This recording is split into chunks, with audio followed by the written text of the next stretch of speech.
I don't even know where to start at. She has such a long history.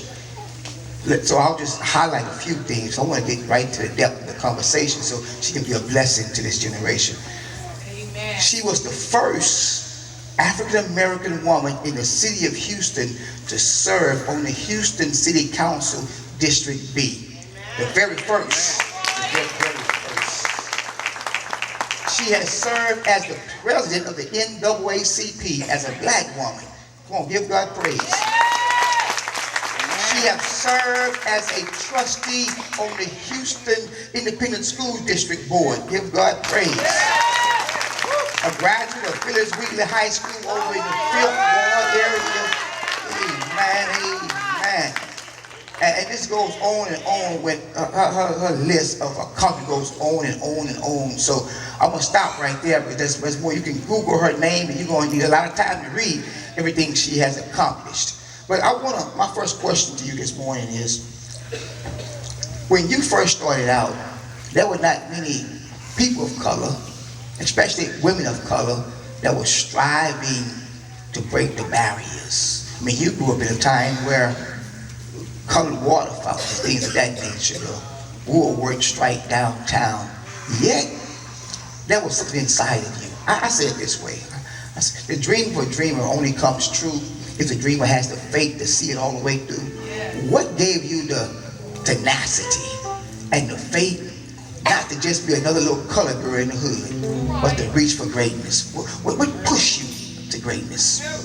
Well, what I can say is God has always been in my life. I was a musician at Baptist Church for 15 years. And what really caused me to be an activist and to want to serve the people was when I was 9 years old. This was back in 1948. Wow. And I was a little girl, and my sister and I, my father had just bought a brand new car. So we'd gone to the country to visit my grandparents. And on the way back in Sugar Land, they didn't have freeways at that time, police, we was at a signal light right in Sugar Land, and my father said, "Girls, I want y'all to be quiet." Say, "It's a highway patrol sitting here." He's looking at me. He said, "I know as soon as I take off from this light, he's going to stop me." And I had always lived in a colored world. I didn't know about Anglos and other folks because I was a kid. I hadn't been exposed to any of that because we lived in our own black community. And when this officer, sure enough, as soon as my dad pulled off, he put his lights on and pulled him over.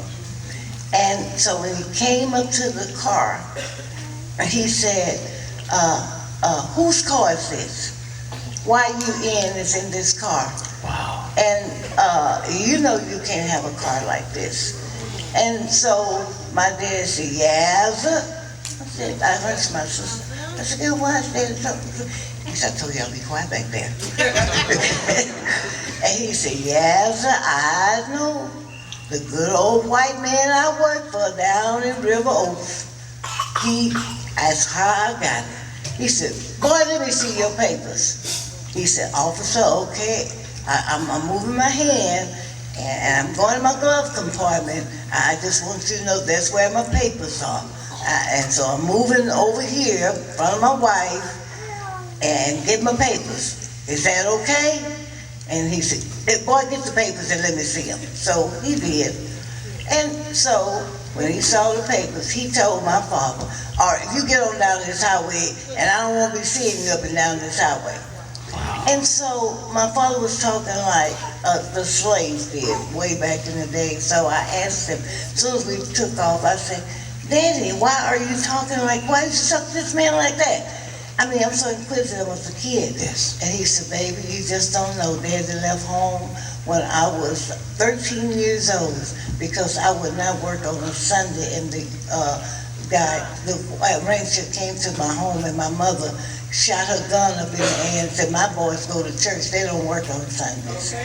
And he said, so my mom told me to pack up some stuff because she knew they were going to come back after him. And so he had to walk all the way from Nacogdoches, Texas to Houston, Texas at 13 years old. So I began to think as a child, this stayed with me all my life. And I just could not think that people were treated this way as a child. So this was in my passion years back. At 16 years old, when I had to ride 2 buses to get to school, I started all my classmates, let's sit in the front of the bus.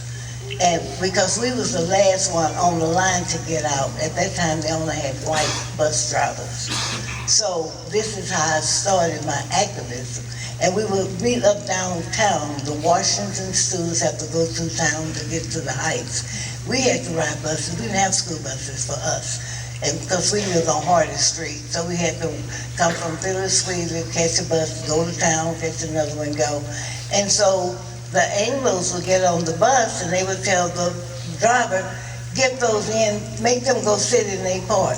And so I would sit behind the bus driver. I said, now remember, we the last one on the line. Because see, they got off right near town.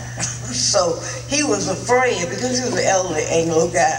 And so he was afraid of all of us because there was about 30 of us on the bus. But we were all sitting in the front and standing up. And they were so angry because they got off within 5 minutes. They lived near Lorraine, so that's where all they lived.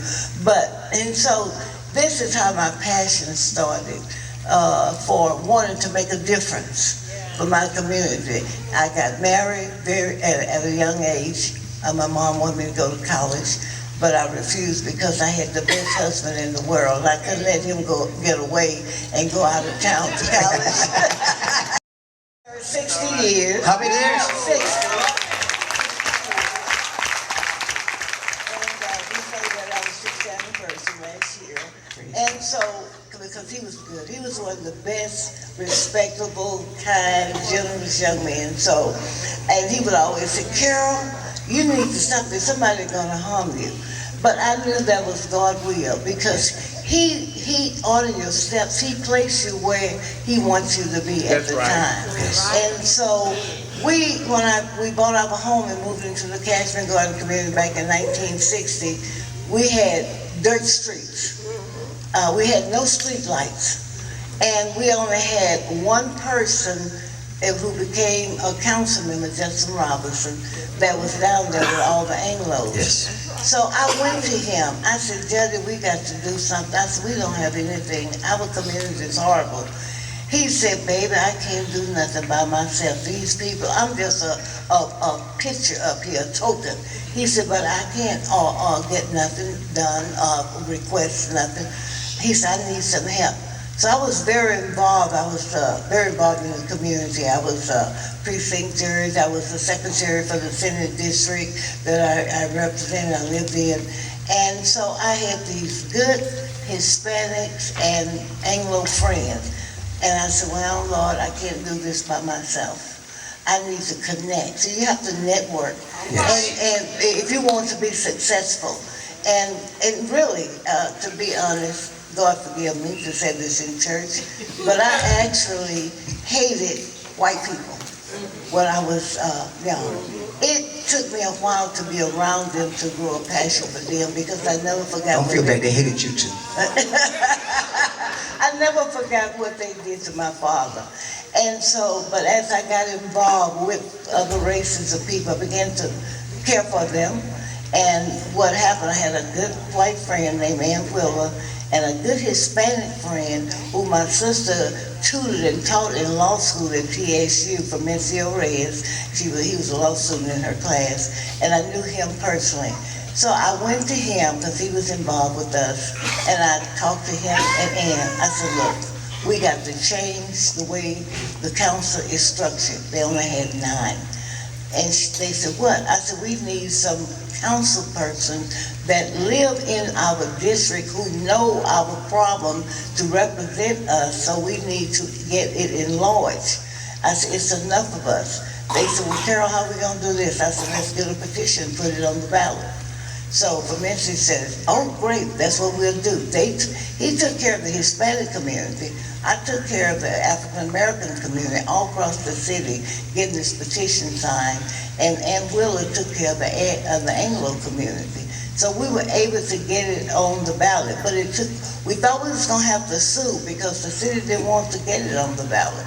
So Promencio, being an attorney, he ended up filing a suit, and so they the city decided to go ahead and put it on the ballot because we had enough signatures. So that's how city council was enlarged from 9 to 14, and that way we were able to have a person live in our district to represent us.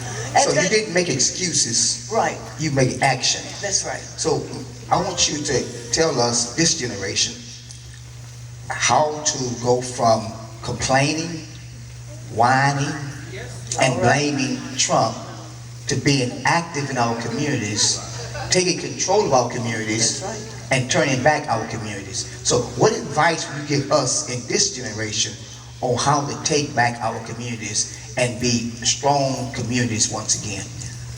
Well, through life and what I've experienced, we as a people cannot do nothing by ourselves as a one race. Martin Luther King didn't do what he did for us to get the Civil Rights Bill passed as only having us. Okay? Amen. So the NAACP was started by Anglos to help us. Okay? Say that one more time. The NAACP was formed, organized by white folks to help us because we have some passionate Anglos who did not want to see black folks being discriminated against, beaten, killed by the whites. So this is how it was formed, okay? So we have to network with people who understand our plight. And broaden our horizons. Right, and broaden it.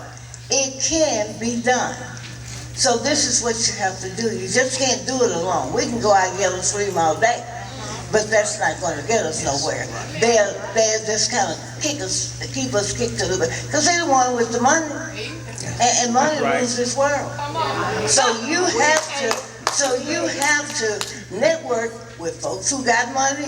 That's what I've done to get things done for my people. I know who I need to go to, and I know who got the money, and you got to respect them and treat them with kindness. Amen. You can't go out. You can't go out wanting something and you're talking about them. You got to go to them, sit down, let them understand your plight, and they will work with you. And so this is what we don't understand as a people. We run out and get all radical, and we don't have no backers. And all we do is yell and go back into our little houses. Then something else happens, we run out again, and nothing's been resolved. Okay, so you can't get nowhere that way. You That's have right. to have a plan. That's right. And you know how to work the plan. You get a few people in the room. You don't get 50 because everybody got an idea and nothing's gonna get done. You start with a few and then you spread out. And so this is what happened at the time that Ernest McGowan came to me. And he was our first district as well. We didn't have we only had at-large members in the school district as well. My cousin was the first African American to serve on the school board since the Reconstruction of Time, and I helped her with her campaign, had to make white. When I was on the board, I named the administration building in her honor when I was on the school board. So now it's called the Had to Make White Administration. So you are a true fiber of the history of the city of Houston. Yes, And yes. we're honored to have you here today. My final question to you is this. If you could go back in time and talk to a Carol Galloway in the 9th grade, 10th grade, what would you tell yourself in 2018? With everything you know now, and you were a 9th grader today, but you had all your wisdom today, what would you tell yourself? I would tell myself to get involved, even as a young person, you can get involved in your community. Have a heart to service others, not by having your hand out for give me. You give of yourself. That's right. Okay? You give of yourself. So this is what makes a difference. So many of us, we want something. We always got our hand out. But when you give from the heart and you know that God is guiding you, leading you, and you be persistent, it can't happen because He will make a way for you. Amen. He'll make a way. But you always got to keep Him first. And see, well, that's what people don't understand. They don't know how when you pray, how you pray. I let him be I never had a desire to be an elected official. Never. That was not me. God was guiding my steps. It was because of him, because he laid everything out for me. They came to me after I was able to get the district council rep. Everybody thought I wanted it, but I had kids. My first priority in life was being a mother and raising my kids. That was my first priority. I told them no. My children was very active in school. My youngest child, Felicia, at that time, she was a couple of years from high school from graduating. Yes. I said, I may think about it once my kids are all grown and gone. And my baby's here today. She's a member of your church, and my granddaughter, and my daughter's husband. They're from here, your family. Hey, man. Speaking of your family, I would like your family to come to the stage. We have a presentation for you.